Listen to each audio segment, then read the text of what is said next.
এবছর ষষ্ঠ বর্ষে পদার্পণ করল ইসলামপুরের হাটগা এলাকার এই জগদ্ধাত্রী পুজো।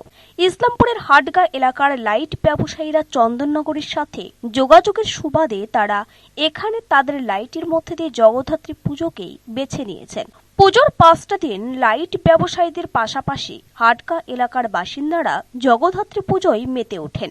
এবছর করোনা সংক্রমণের বিধিনিষেধ থাকলেও সেই বিধিনিষেধকে কড়াভাবে পালনের মধ্য দিয়ে এবছরের জগদ্ধাত্রী উৎসব পালন করলেন ইসলামপুরের হাটগাবাসী। পক্ষ থেকে একটা জগদ্ধাত্রী পুজোর আয়োজন করি। এটা আমাদের এবছর ষষ্ঠতম বর্ষ। এই পুজোটার ইন্সপিরেশন আমরা পেয়েছি আমাদের এই পাড়ারই কিছু লাইট ব্যবসায়ী আছে যারা সারা বছর এই লাইট ব্যবসা করেই চলে।